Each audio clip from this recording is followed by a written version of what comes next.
Zen is not like what people think it is. I was having lunch with a colleague this afternoon at Earl's. And I ordered a Zen rice bowl with tuna. And then they have a Zen salad with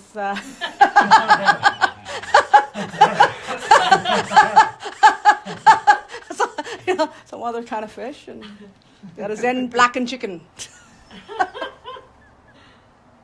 Not for the chicken.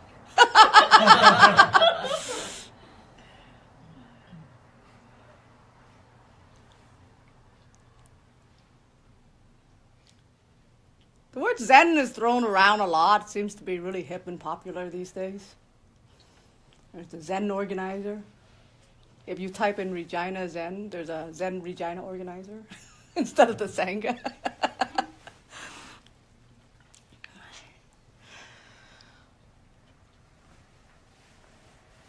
I don't know how it got to be that way. Zen for me, as a child, was my aunt getting up at 5 o'clock in the morning and sitting an hour on the cushion. I remember one time, I was sick. I crawled up to the top of the stairs. She was on the second floor. And I sat at the top of the stairs and I started crying while she was meditating.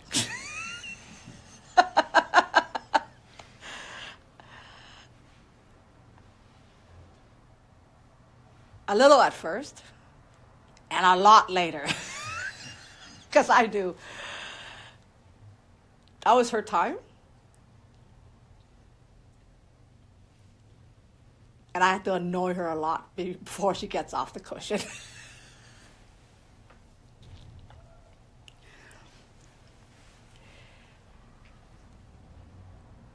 So for me, it was someone sitting still, going inside.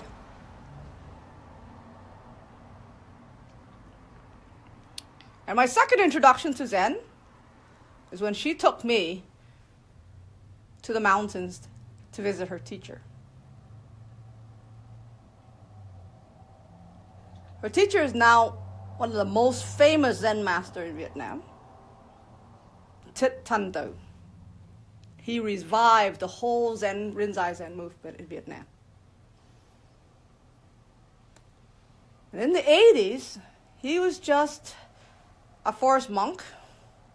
He had a hut in the mountain, a very simple one. Not much bigger than this room, actually smaller than this room.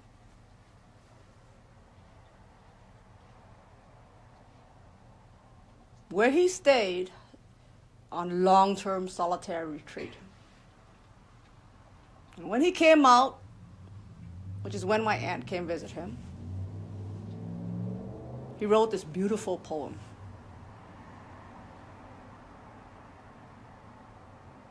And when I read that poem as a child, I don't know, something just touched me. When I came back, I held that poem. I sat on the roof of my house. There was a big window. You can climb out a little bit. I look up the clouds. I read the poem. I look up the clouds. I read the poem. Look up the clouds. I'm trying to understand it. And there's just something mysterious in it. And something beautiful in it that attracts me.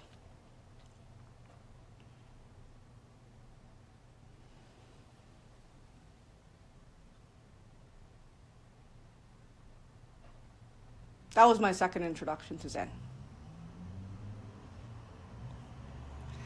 My third introduction to Zen was my teacher. He was a cool guy.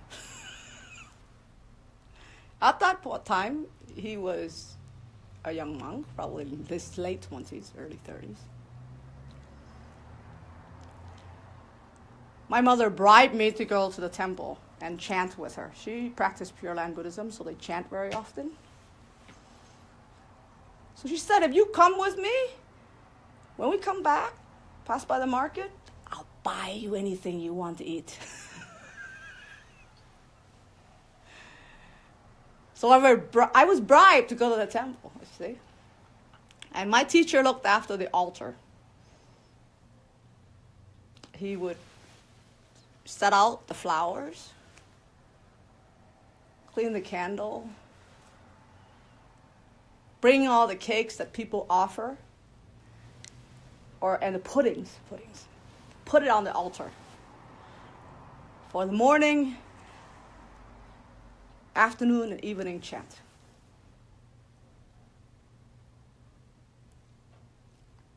He had a house behind the temple. When I went there, my mother would chant, I would sit there and look around. And he said to me one time, he says, if you remember these chants, I would take whatever that's on the altar for the night. I'll leave some in my room. The cakes, you come and I'll give it to you. And that was my second introduction to Zen. Third introduction to Zen. Because I knew he was a Zen monk. Zen monks were cool. So the first chant I remember was dedication of the merits. It was short. I didn't know what it meant. I just knew. I just read it. I memorized it. I ran over to his place. I recited it, and he gave me the cakes. I proudly took them, mindfully sat in front of him, and ate it.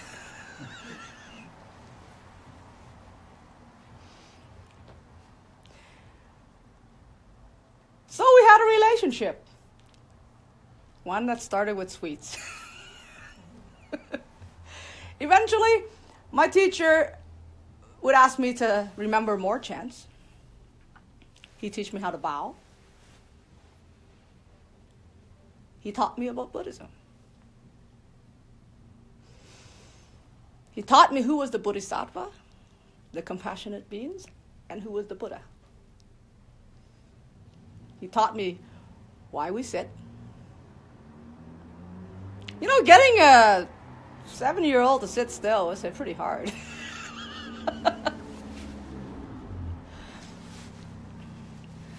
And sometimes I would actually be very Zen. I'll come to the chant at night and I tell my mom, I'm really sleepy. I run over to his place and I sleep on the hammock. Before I left Vietnam, I was 8 years old. My mother likes to go to many different temples. And she donated many different places. So I would follow her to these different temples because I always get something at the market when we come back. And some of these temples were cool. You know, they had different things in them. There was one that had a big turtle that would, crawl up to the kitchen whenever we're making food, and we feed it. So I met many different monks, and they all wanted me to be their student. They told my mom, she can be my student. She's very intelligent.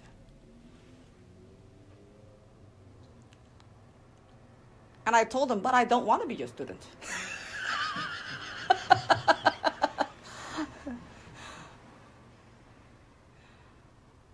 My mom says, who do you want to be your teacher? I said, I haven't made up my mind yet. And before I left, I made up my mind. I knew I had to have a connection there. And the connection I had with my teacher was more than food.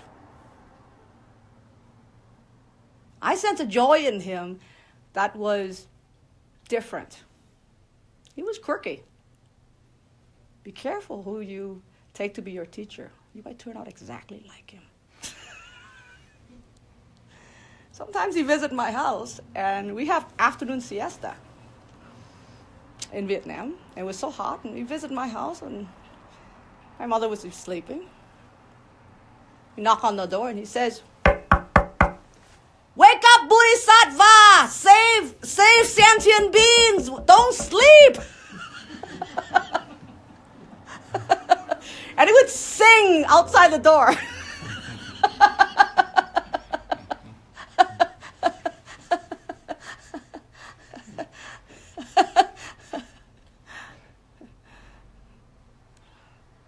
He has a really quirky and funny and joyful sense of humor. He had a lightness about him that I don't know how to put a finger on. It was a sense of openness and lightness. I never seen him get mad. He gets frustrated sometimes, but I've never seen him get mad. And he's always lighthearted about everything. Because most of the Pure Land monks, and in Vietnam, the temple had many different monks practicing different things. So Vietnamese Buddhism is ecumenical, so you can have one temple.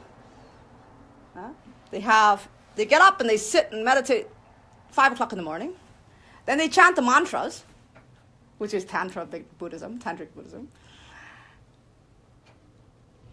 Then in the afternoon and evening, they would recite Amitabha Buddha, which is Pure Land Buddhism. And so it was a smorgasbord of everything. And the monks, they each choose their own path to practice. Most of the monks belong to Pure Land sect.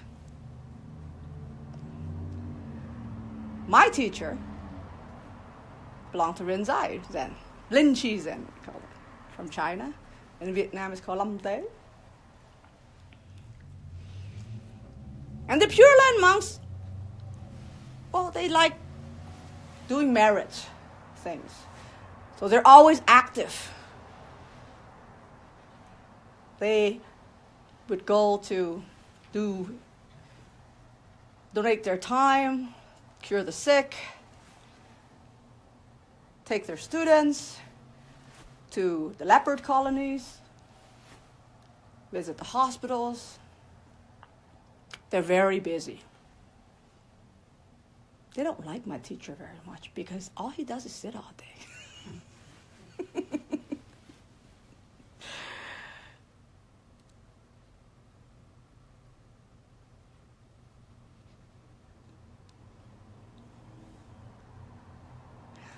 So what is Zen?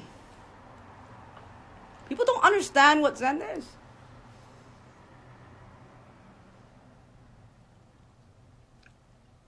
Zen bowl? Zen rice bowl? Zen tuna fish? Zen organizer? My understanding of Zen is that it liberates. It ends suffering. It is profound.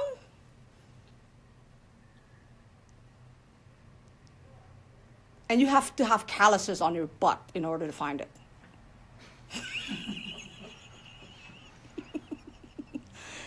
Because you do an enormous amount of sitting on the cushion. It has ethical training, mental training, and deep, profound understanding. 3 vital elements of Zen is sila, the precepts. If you haven't taken the vows to take refuge in the Dharma, the Buddha, and the Sangha, taking the ethical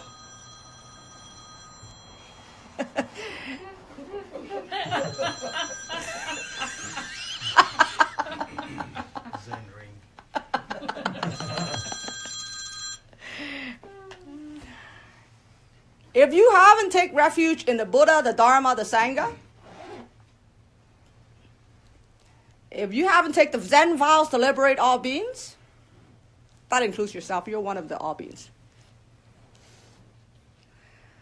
If you haven't taken the ethical precepts to guide your practice, by the way, you're accountable to those precepts, not just to yourself, but to the Sangha. That's why we do the Sangha Karman ceremony. So you're accountable when you take those precepts. Right? So the precepts is the foundation of Zen. The vows, the precepts, the commitment and dedication. The second one is stillness, what you call dhyana, which is actually the word Zen in Chinese. Dhyana is meditation. Jhana is concentration. Jhana is attention training. That is the word Zen in Chinese and translated to Japanese.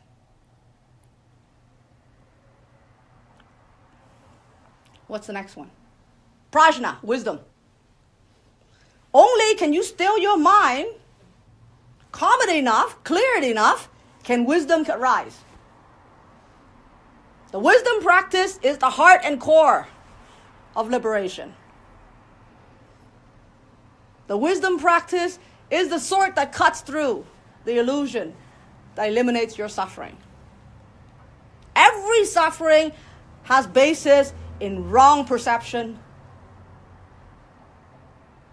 in unclear seeing. And without the sword of wisdom, there can be no freedom, no liberation from suffering. That's all the Buddha is teaching. What is suffering? End of suffering.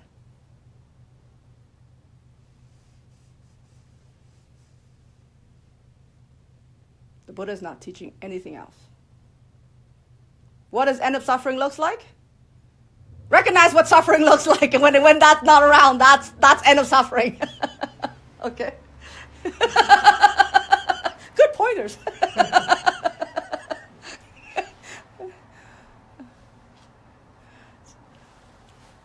So the three vital elements of Zen: the precepts and commitment, the stilling of the mind through the meditation practice, arising of wisdom through the stilling of the mind. They're all connected.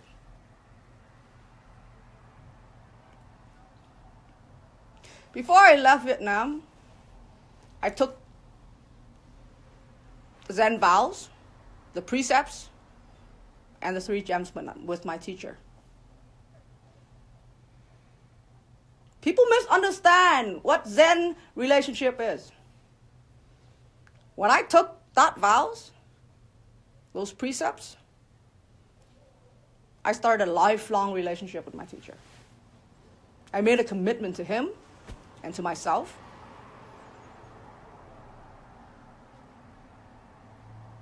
to dedicate to the practice of ending of suffering. And that relationship is formally recognized through the 3 gem ceremony in front of other people. And that's when the teacher-student relationship starts. And the Zen teacher-student relationship is the most sacred one that I've ever been embarked on. It's the most important relationship.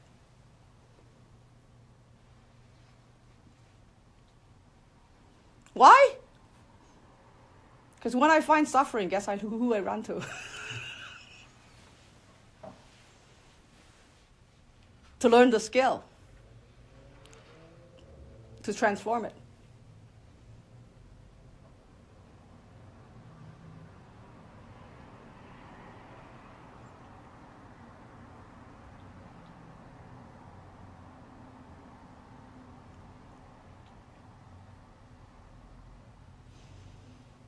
So it's a mutual commitment. My teacher only has 2 formal students. I was one of them. He used to laugh after our ceremony. He says, you know, when you leave, I'm going to receive more students, older students.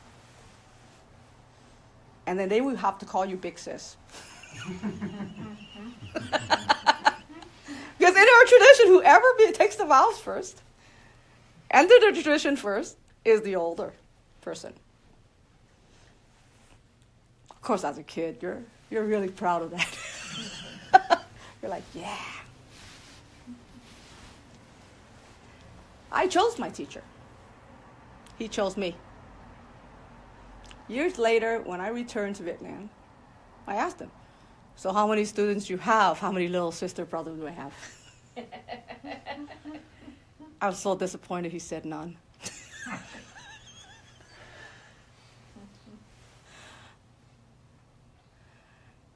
It's a big commitment.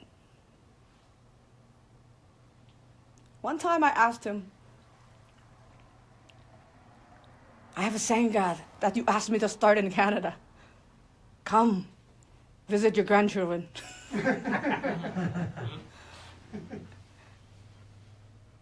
He says, no, you take care of them.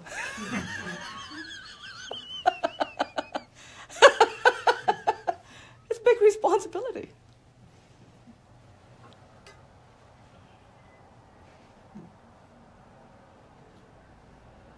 He never says no when I reach out to him and asked him for direction. Always accepted me as I am. He made me accountable for my practice. So when I was suffering, I come to him and he says, what are you doing? I'm doing this. Why aren't you on the cushion? What happened to your practice?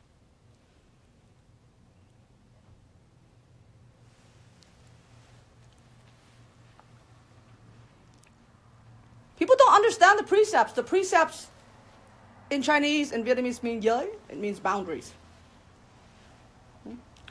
The boundaries that set down so that you, when you cross it, you suffer. But it protects you. It frees you. Why? Because it frees you from suffering.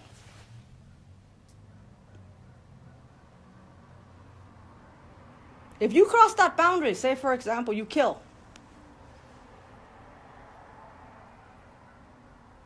You start with a little life form. After a while, you might enjoy it and numb yourself out to the suffering of other lives. Because when you kill, and you can't feel the suffering of the animal you kill, you're numbing yourself. You're stopping yourself from being empathetic. Your compassion is diminishing. When you see suffering and you don't feel it anymore. We know there's a slippery slope towards that. It's called psychopathy.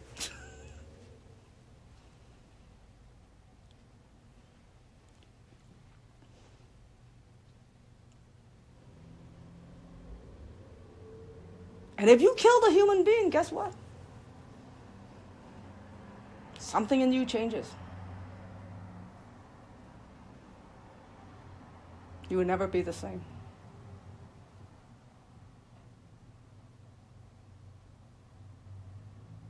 Matter of fact, many people feel guilt doing it. Even if they do it as a job, as a soldier, they're traumatized.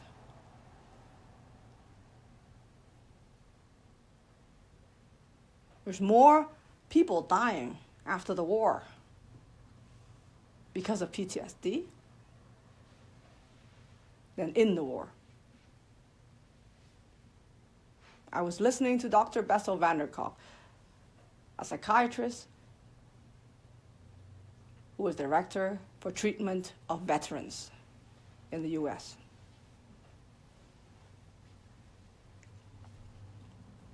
But these statistics are not well known. You carry these traumas with you for life.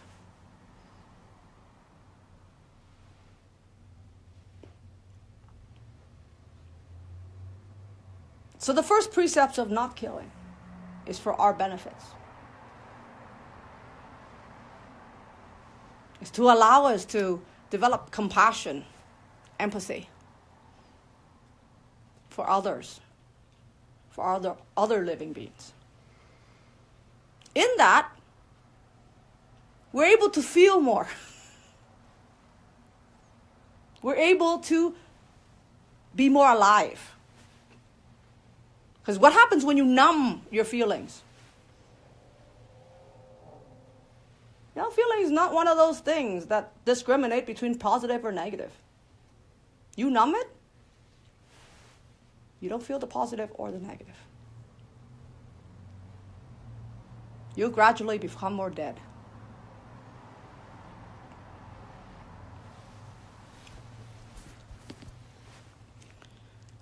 And the precepts pertaining to property, well, you know what that means. How much suffering comes out of theft?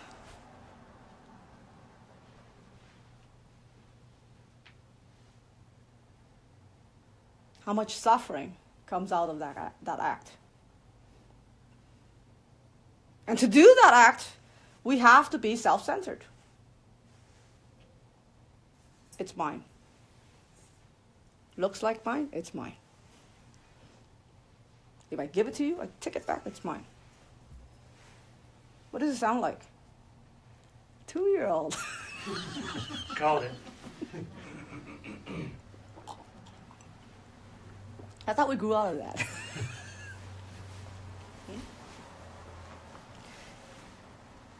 It's called narcissism.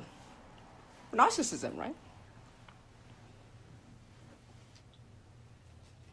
Act of theft comes from self-interest first. And guess what that does?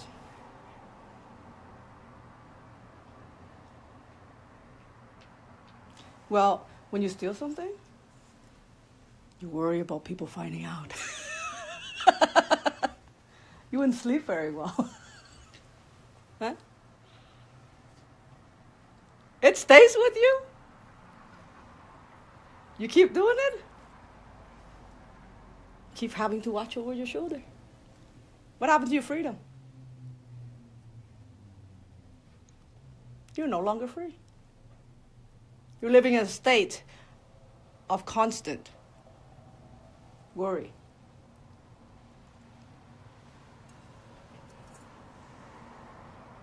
Adultery.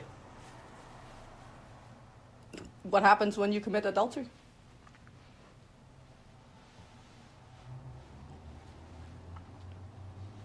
The person who's doing it and the person that's been done to, they both suffer. The person doing it, they suffer because of the guilt. They suffer because they fear being found out. The person that being done to, they get tremendously hurt by the betrayal.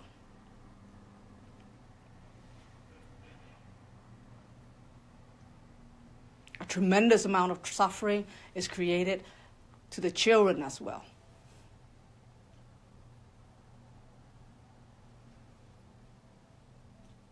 These acts create suffering.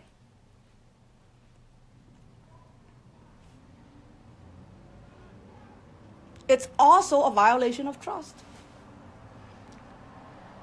And without trust for each other, we don't have much in terms of relationship.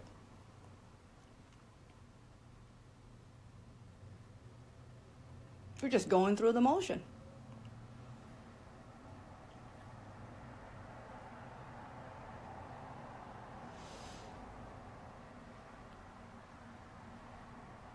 Oh, my next precept is the one I like the most. Lying. There's a really good book by Sam Harris called Lying. I suggest you read it. I think there's an audio version online on YouTube. But inherently, lying is denial of reality. Does everybody agree with that? Yes. This cup is not here. This cup is not here. Right? What does that do to your reality? It distorts it. I don't see anything more ignorant, or I said unclear, or delusional than that. And yet we think it's okay to do a white lie to protect someone else. Right?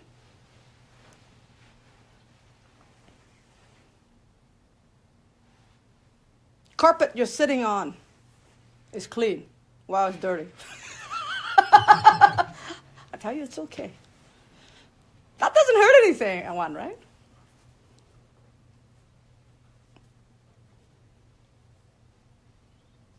It's okay, you're a really nice guy. While your behavior is appalling. Because I'm your friend, and I'm afraid of losing your friendship. I'm not doing my friend any favor.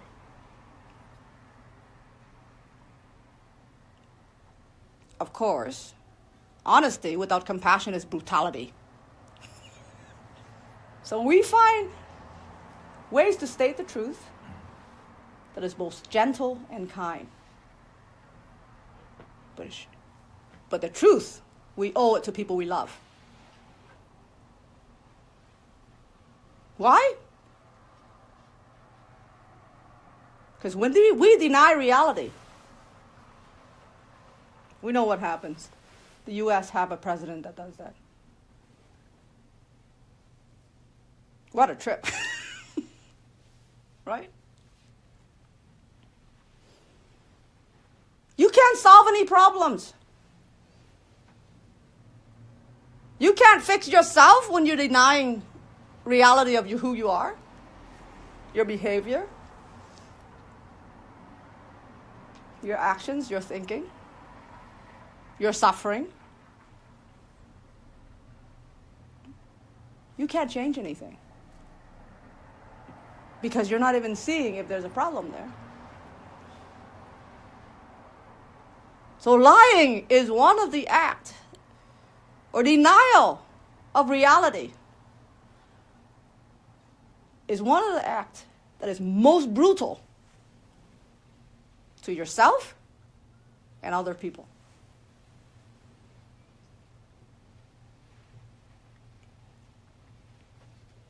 You know, my friends, whenever we try to be honest with each other, I said, my God, you live in a river in Egypt.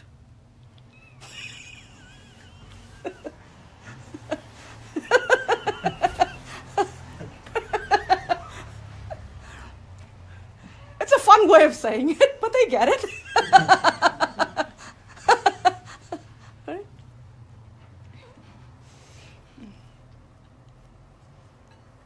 And your ears are full of sand. So that's the precept we take. We love ourselves enough to give ourselves reality. We love other people enough to give them reality. And I'm not talking about judgment. I'm talking about reality. Not the good and bad. What's happening? What's here? He just yawned. I did. In my talk. Now, that's reality. If I don't want to know, are you bored? No. There you go. That's another reality. But if I make a judgment without checking reality, he's bored of what I'm saying. Bad teacher. Which one?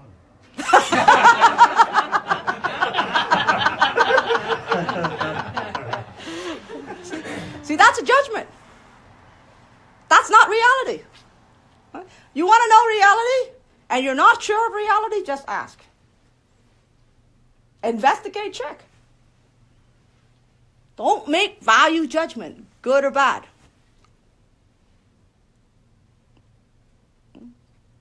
Because when you can accept reality, you can do something about reality. Where's my Zen stick?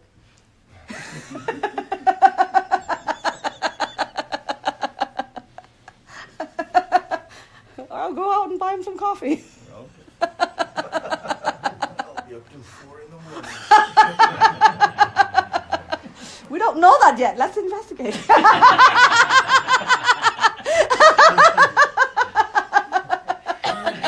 know someone that needs a ride to the airport at 4 volunteering. Yeah, that's right. So, you see, that's what I mean by reality. Lying denies reality. And then you put different value judgments, labels on it. You're also defending against reality. Are you afraid of reality? And when you're afraid of reality, you project all kinds of things that you have insecurities about in reality. On that too, the reality you're afraid to confront.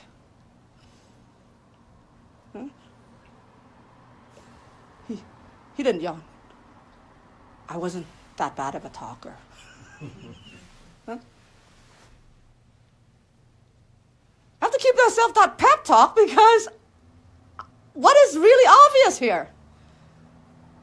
I'm making a judgment against myself that is negative. It's very far from the truth that I don't know because I didn't check with him.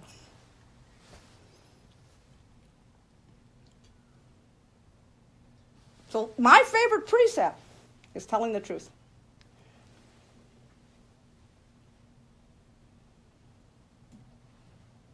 And boys, my family, when they want to know the truth, they ask me. And sometimes they don't want to ask me. Because I love them enough to give them reality.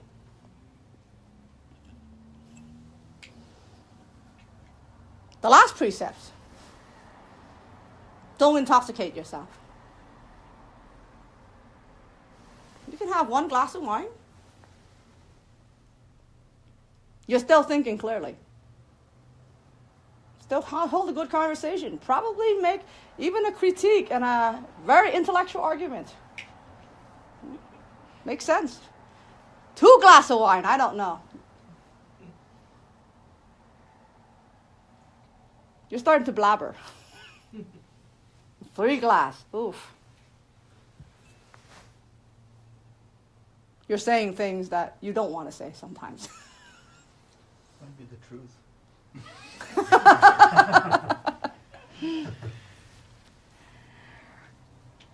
And then you lose consciousness. You don't remember what happened last night.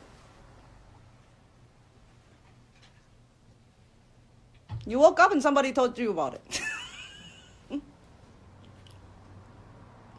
You might have put yourself in danger by trying to drive home. You're putting everybody on the road in danger by thinking delusionally that you're not delusional. And usually when you're delusional, you think you're not delusional. And that goes with mind-altering substance. All mind-altering substance.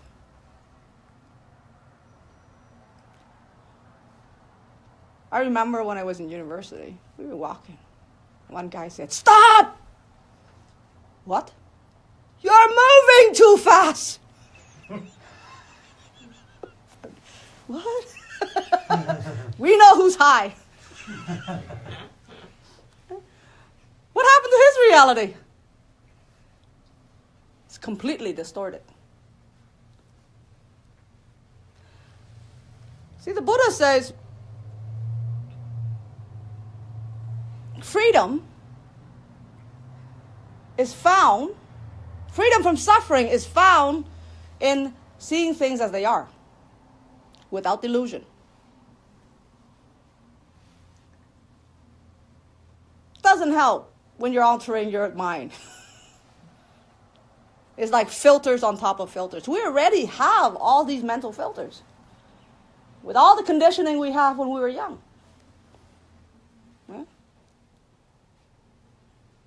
I learned some time ago that you can say one word and it means too many different things to different people. So language is relative.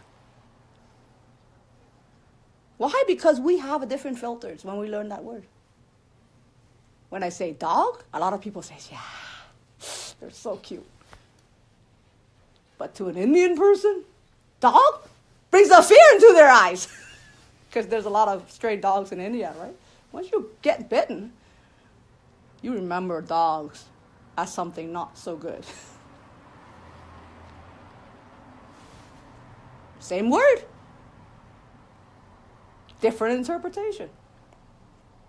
Right? So reality is interpreted. Already we have all these filters on our mind by our past experiences, which color our reality. When Millen first came to my house and he'd look at my pooch, there was fear in his eyes. Took him a while. I did what you call a Zen exposure therapy. After I realized they're not that bad. Dogs in Canada are not the same as dogs in India. But then you have to overcome that filter in order to see reality as they are and recognize that. And let go of the past filters that colors your eye. The past reaction that's still held within your body. So everything you see and hear is colored by that filter. And the practice of Zen is stilling the mind, is to recognize that filter and drop it. So the precepts keep you away from suffering, or incurring more suffering, I call it.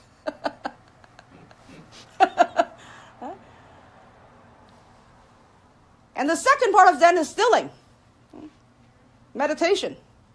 You're stilling the mind. You're practicing to still the mind. Now, if you take a cup of water, you scoop from Wascana Lake. Look at it. It's full of sediment, right? It's very cloudy. You can hardly see anything. But you set it down, and you leave it for a week. You come back. It settles. And the water clears. And then you can see the settlements clearly, and you can see the water clearly. Our mind, our reality is muddled. It's constantly moving, changing, shifting. Our attention goes everywhere. Bing, somebody just texted me. Huh? Your attention shift there. TV's on, attention shift there. Your attention shifts constantly. You know what that does? It muddles. Muddles reality. So you've got the glass of water that's already stirred up because of all the conditioning that you have of your experiences. And then you have attention shifting around. It's like Wascana Lake in a storm. Good luck trying to see anything clear through that. And that's why we meditate. We practice attention training. We keep the mind from wandering. We still it. We let it settle.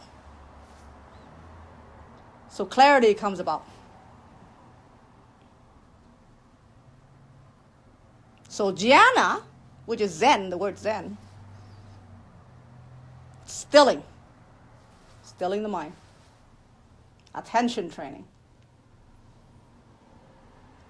Mind wandering is very bad for your health.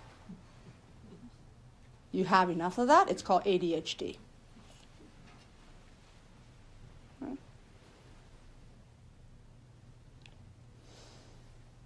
What happens when you're doing something and 100% of your attention is there?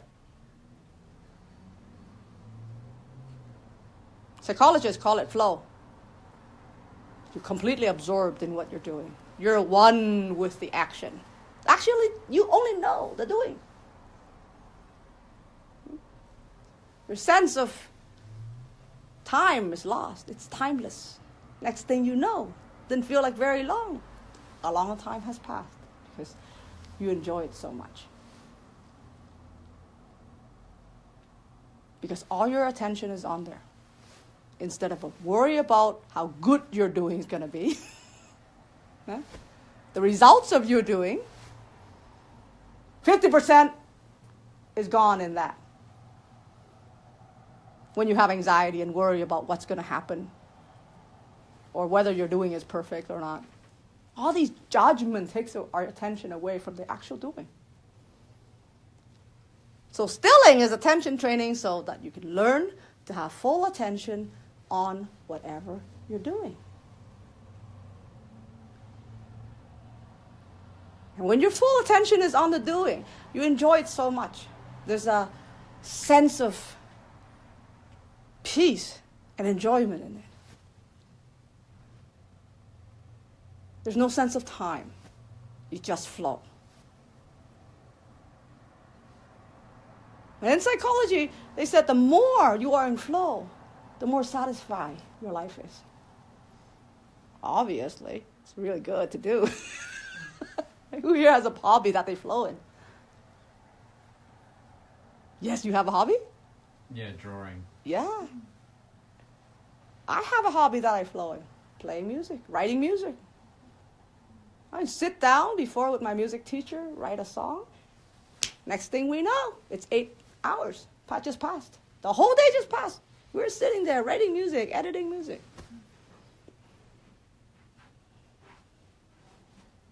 We're so absorbed in the doing. We don't care if the music sounds good or bad. Or anyone listening to it or not. Matter of fact, most of my music remains on the shelf. But the act of creating something new. Creativity. Flow is huge in creativity. In order to create something of value, in order to create something of beauty, unique, artistically, you need flow. Without flow, you can't bring something beautiful into life. Well, forget about beautiful. It can be ugly. But you know what? It's art. It's completely new.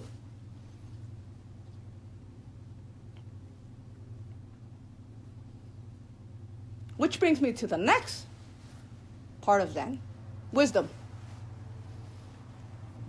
How do you know what is wisdom?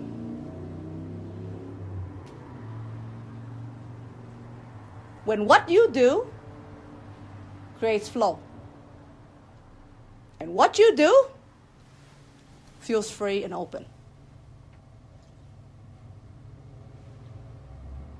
And you can see clearly reality for what it is. When you see clearly reality for what it is, suffering ends.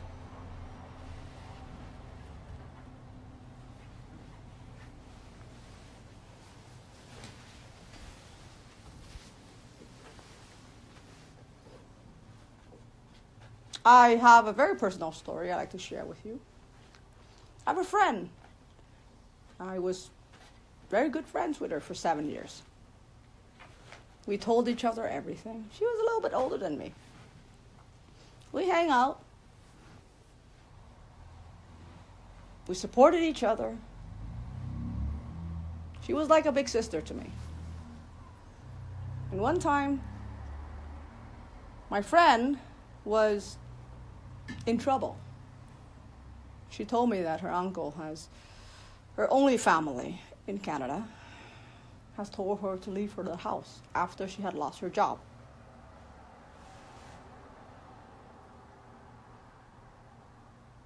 So I felt really bad. I came to my friend's rescue. I just got married at that time, and I had a 2-bedroom apartment.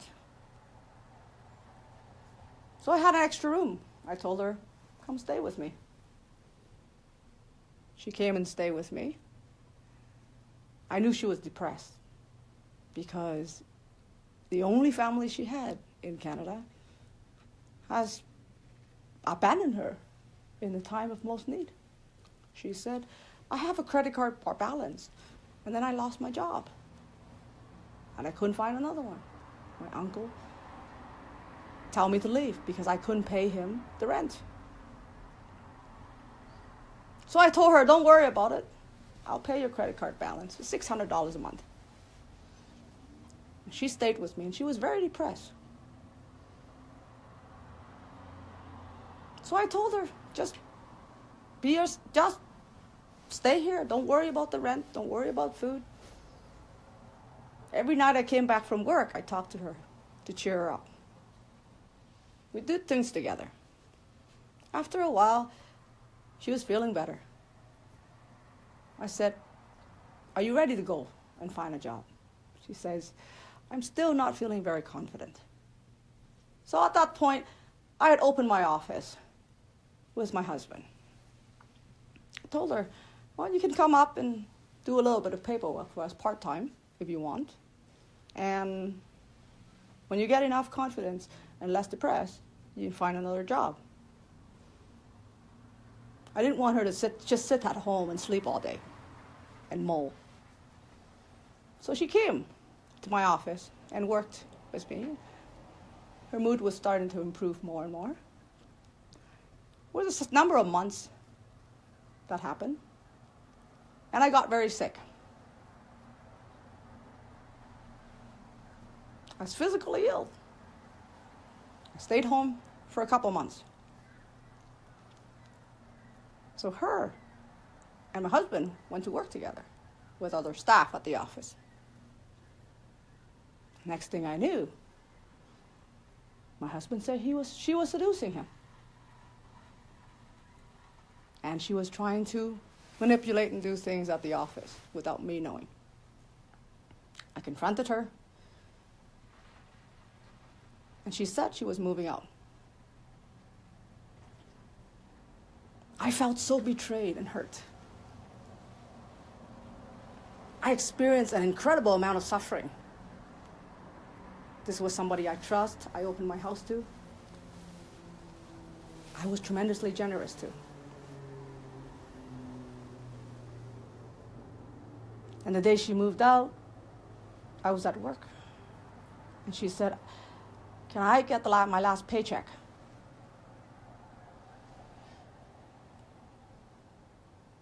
I wrote her the last paycheck at the office. I came home, and I was in pain.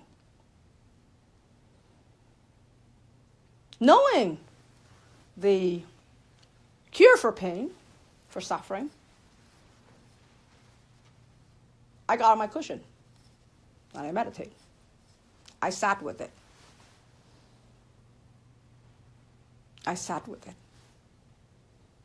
And for several days, every day, I sat with it. Then suddenly, by the third day, my mind stilled. And there was this tremendous opening. I started to see my whole entire relationship with my friend. All the things she's ever told me. All the things she did. All the ways she behaved, all at once. It was as if something just downloaded in my brain. The insight came. And I saw the truth for the first time. For many years, I believed what she said. I didn't clue in her behavior. When she sleep at my house and stay in the room, we didn't have a lock on the door, so she jammed the chair against the doorknob at night. She used to tell me that she is afraid of her uncle turning the doorknob at night. Then she told me that at certain times that her father was very mad at her dating when she was getting old, in her 20s. Then I realized she was sexually abused by her father. She didn't have the ability to trust. And her whole reality was covered by the victimization filter. She saw the whole world as a very, very unfriendly place.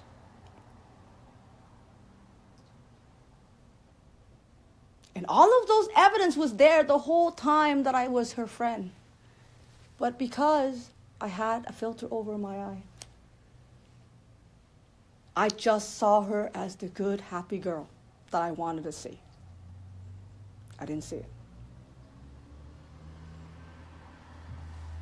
It was such a powerful experience. It's a Zen experience. It's real. And with that, all my suffering disappeared. I had a tremendous amount of compassion in me arising for her. I understood my friend. And I forgave her for everything she did. Because you cannot ask the blind man to read when he's not capable. This is wisdom. This is the sword that cuts through delusion, that causes suffering.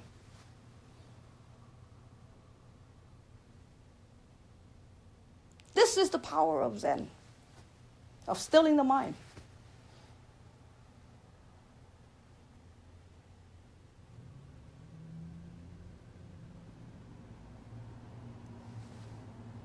This is the kind of experience you will have when you embark on the path. And I had many more experiences, not just like that one. And each one of them lightened my being and eliminated my suffering.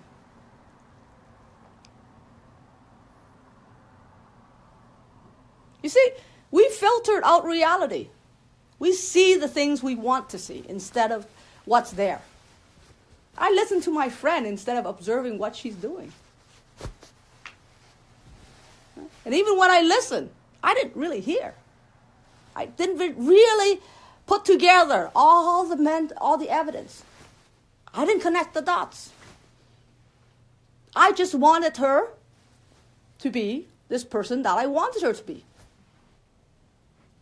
It wasn't who she is. I had this image in my head of who she is, who I wanted her to be, because it suits me. And I didn't even know that until I sat on my relationship with her that night and saw the truth.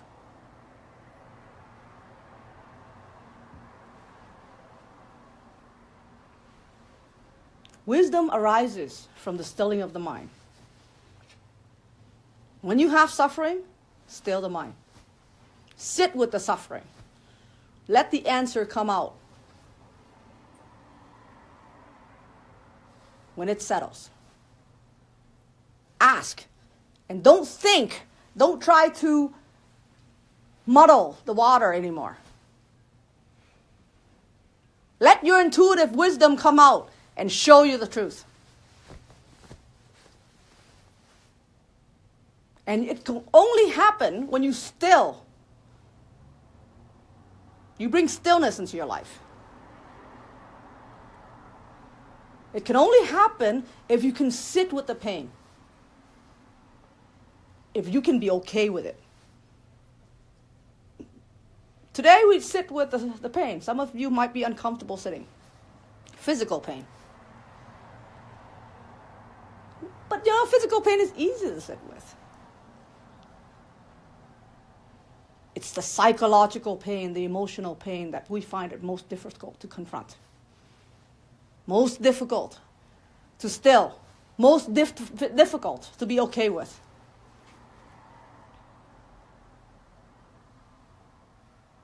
That's my Zen practice. And people like to have the Zen teriyaki bowl. Huh? They misuse such power, such a powerful spiritual practice. They don't know what it is. It's hip.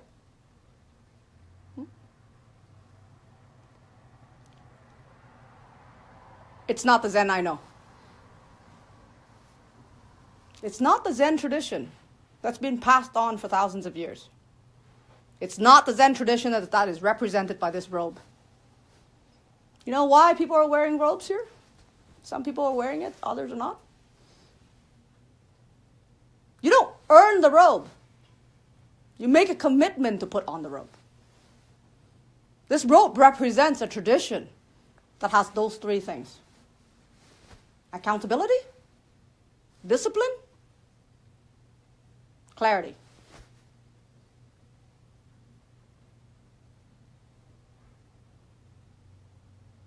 What's accountability in the Zen blackened chicken? Free range.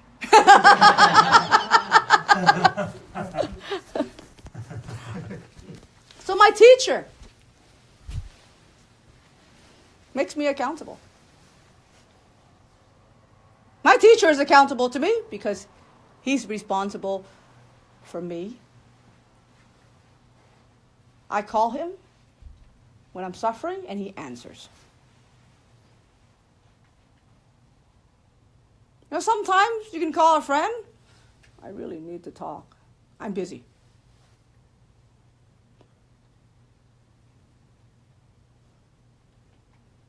Sometimes you call your doctor. I'm on vacation. Every time I call my teacher, what is it? Oh, hello. Serendipity. Yes?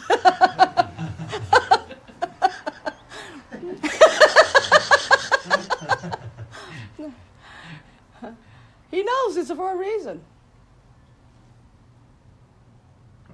It's really annoying when somebody calls you and the only reason why they call you because they're suffering.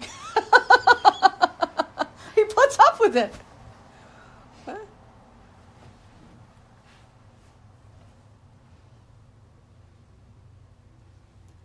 How would you like somebody to call you only when they're suffering? Or they need direction because they're not clear. They don't call you to hang out.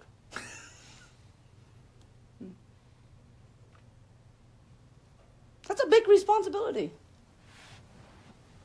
It's a relationship. It's a two-way relationship.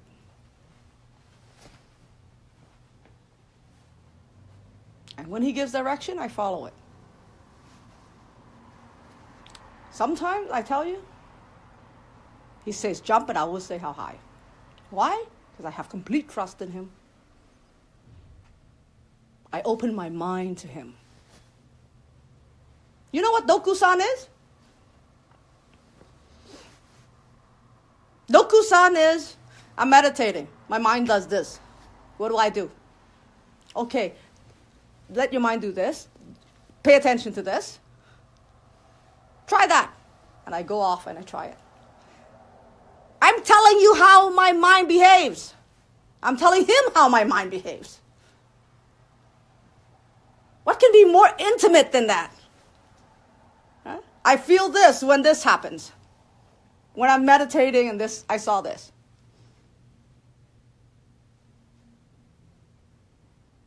What can be more intimate than that? I'm letting him to my soul. That's pretty intimate. A lot of trust there. And we enter that relationship by a formal commitment. Witness by other people. Sounds like a marriage. Right? It's one of mutual accountability.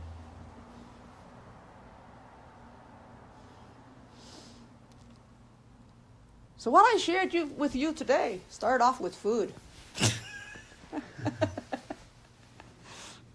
Little kid who loves food.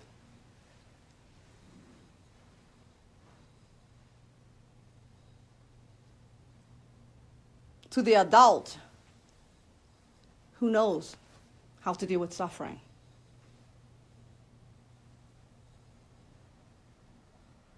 And when you are able to overcome your own suffering, you're like my teacher. Wake up, Bodhisattva! Go save the sentient being! Stop sleeping!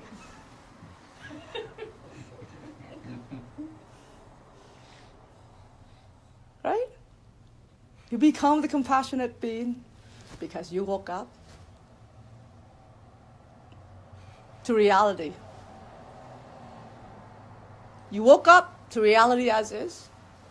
You see things as they are. And from that, you liberate yourself. And compassion arises, you can liberate other people. You help to liberate other people. How? By giving them the same tools that you use on yourself.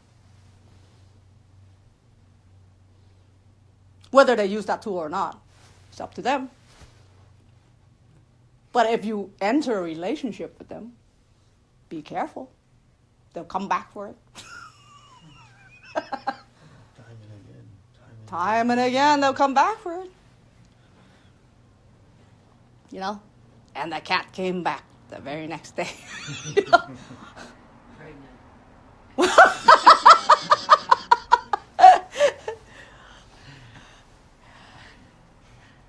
I'm still, after 26 years of Zen practice, I'm waiting for my teacher to say, yeah, you got it. 26 years, he said, keep going. Keep going. Not there yet, almost there. When he said, congratulations, I said, no, I still got more to learn. Don't let me go. We entered a relationship when I was 8. I'm 43 now. Turning 44. Yeah, I know. I shouldn't be sharing my age with you guys. What people don't understand about the word Zen is what it encompasses. A whole practice. A whole relationship. A whole system of accountability. A whole system of discipline. A spiritual practice of transcending suffering. And a relationship that lasts for life. Oh yeah, it's a marriage. So when we talk about the importance of finding a Zen teacher, it's important. You make that decision with your intuition and your intellect. You discern and choose wisely. Because be careful, you'll turn out exactly like who you're learning from. That's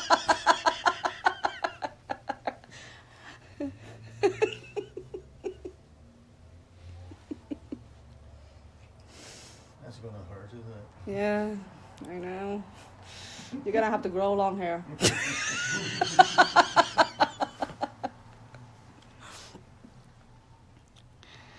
I got my teacher's quirkiness. At one time, my mom, she teased him. We were sitting around laughing. And she said, "You're a Zen teacher, you talk so much."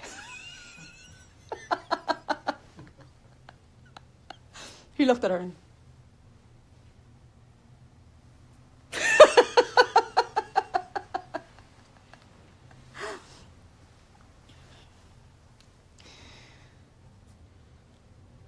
so that's the Zen I know. Not the Zen out at Earl's. That's the Zen that's been passed down from one generation to the next through this robe, through the practice, through bringing the teachings of the Buddha alive.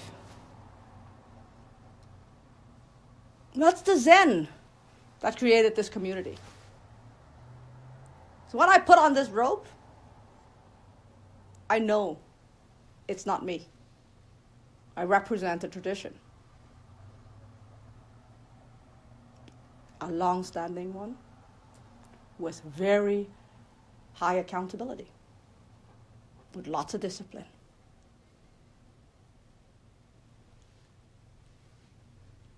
With the good parts and the bad parts. The bad parts is you're going to have to sit with the suffering.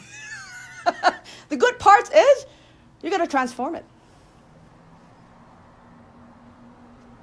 The bad parts is you can't be in denial of reality.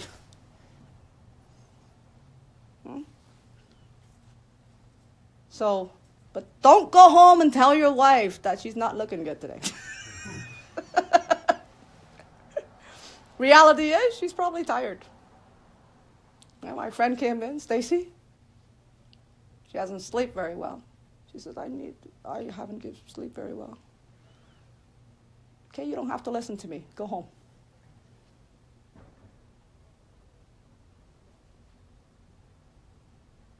Accept reality. You're dead tired. Your mind's not here.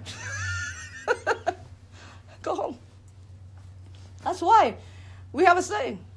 Before enlightenment, chop wood, carry water. After enlightenment, chop wood, carry water with real attention. And flow.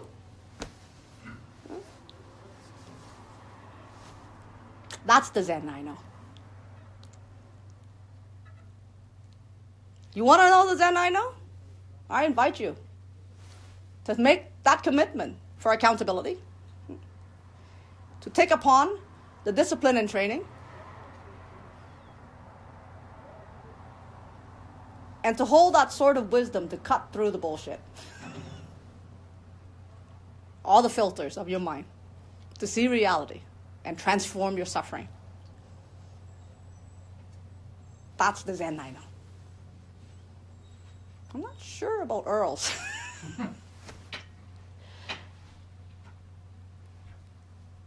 If you want to know that Zen, I'm willing to share it with you. I've shared it with the Sangha here, and I'm sharing it with you tonight.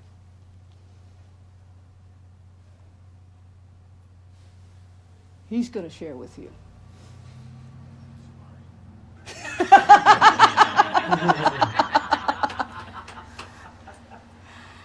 Thank you very much for allowing me to share my Zen with you. It's not as tasty as the tuna or the Zen chicken, but it's certainly one of the greatest rides I ever had. And I'm still surfing it. Because, believe me, flow, it's really cool. And imagine you will be able to experience that through all activity. Whether it's picking my dog's poop in the backyard huh? Or doing work.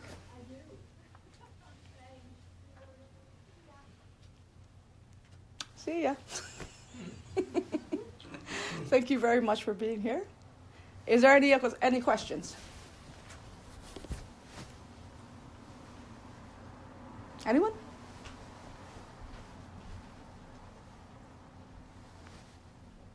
Wow, you all get it.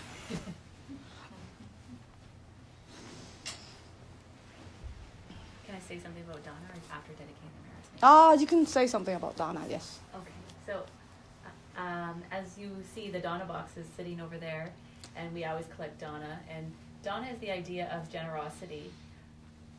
Lotus has been here for almost a week with our Sangha. She did a retreat on the weekend, and she's giving her time freely. And whatever goes in the Donna box tonight will be going directly to Lotus to show her our appreciation. So whatever's in the Donna box tonight will go directly to Lotus. Thanks.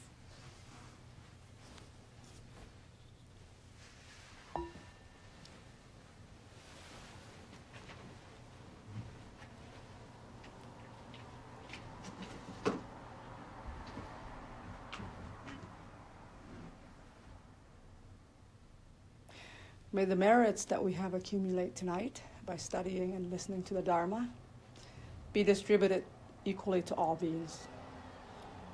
May all beings come to the realize of suffering, the end of suffering. May all beings be free.